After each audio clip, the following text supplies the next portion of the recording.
আল্লাহর হুকুম বাদে বলে গাছের পাতাও নাড়ে না। আল্লাহ বলে সবার খাওয়াই। আল্লাহ কি করে খাওয়াই আমি আজকে দেখবো। আজকে আমি গাছের মাথায় উঠে বসে দেখবো আল্লাহ কি করে আমার খাওয়াই, আমি সেটা দেখবো আজকে।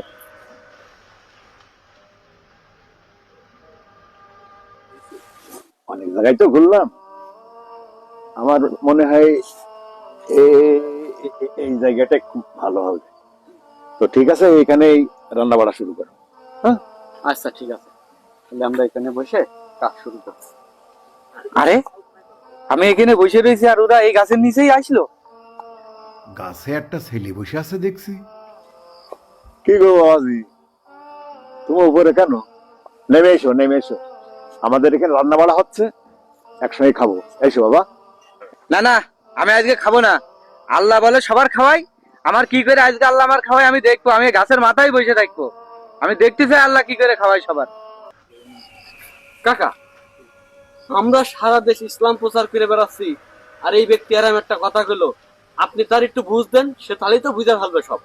যেহেতু সে আল্লাহর কথা বলেছে, আল্লাহই তারে খাওয়াবে, এটা মনে একিন রেখো। ঠিক আছে, আল্লাহ চাইলে সবই পারে, ইনশাল্লাহ আল্লাহই ব্যবস্থা করে। আলহামদুলিল্লাহ, রান্নার কাজ শেষ। কাকা, আমরা তো মানুষ মাত্র চাই, কিন্তু আপনি যে রান্না করছেন এ তো 15 জনেও খেয়ে শেষ করতে পারবে না। বাবারে, এখানে যেহেতু রান্না বাড়া হচ্ছে, আশেপাশে মেহমান পাওয়া যাবে না, এই জন্যই বাড়তি খাবার একটু রাখতে হয়। এটাও একটা সুন্নাত। রান্না তো কমপ্লিট আল্লাহর রহমতে, গোছগাছ করে আমরা খেতে বসে যাই। এই বাঘ বাঘ!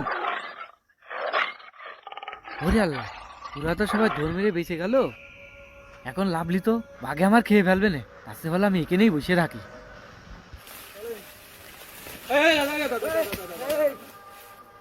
এই এটা খাবারের গান আছে। এই দেখতো কোনতে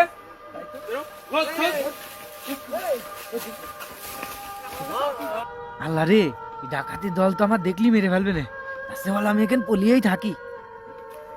সাদার আসতে দেখেন তো আসছে।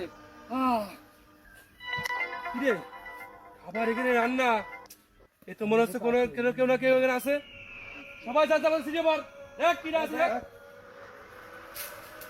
উস্তাদ, এই যে পাইছি গাছে বসে রয়েছে, এতে চলে আসেন। এই গাছেতে নাম, গাছেতে নেমে আয়। না, আমি আজকে লাগবো না। এই তুই নামবি না মানে? এই সবাই মিলে গাছ কাট, ওর গাছ কেটে লাবা।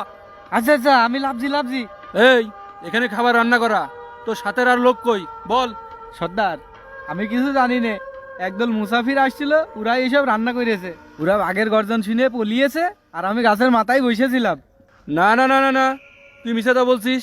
আমরা এই পথে প্রতিদিন যাতায়াত করি, তুই নিশ্চয় এই খাবারে বিষ মিশাইছিস। বিষ মিশিয়ে আমাকে মারার প্ল্যান করছিস। এদিকে আয়, তুই আগে খা। শুধু এই খাবার না, আজকে আমি কোনো খাবারই খাবো না। এই তুই খাবি না মানে? এই বাবুল, এই পাপ্পু, ওর ধরে ওর খাওয়া। খাবি না মানে? এই খাওয়া, ওর জোর করে আরো খাওয়া। এই নে খা, তোরা গলা বন্ধ খাই। ও খাবে না, ও ধরের তো একবারে মাথা আলাদা করে দেবো একবারে। হ্যাঁ, আল্লাহ এখন খাওয়াই, গলায় দাসা ধরেই খাওয়াই, আজকে আমি বুঝতেই পারলাম। কি ব্যাপার, ওর জোর করে খাওয়াচ্ছ?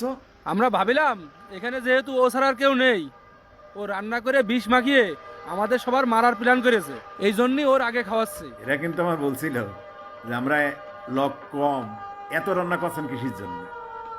ইয়াস, বিল্লাল, এবার দেখলে তো আল্লাহ কিভাবে মেহমান জোগাড় করে দিল। সর্দার, এবার আসো, আমরা সকলে একসঙ্গে মিলেমিশে খাই। আল্লাহ তাআলা চাইলে এমনই কিছু করতে পারে যা মানুষের ধারণার একেবারেই বাইরে। এজন্য আল্লাহ তাআলার প্রতি আমাদের এমন বিশ্বাস থাকা দরকার যে বিশ্বাসে বিন্দু পরিমাণ ছিদ্র থাকবে না। আল্লাহ তাআলা আমাদের সকলকে বুঝে আমল করার তৌফিক দান করুক। আল্লাহুম্মা আমিন।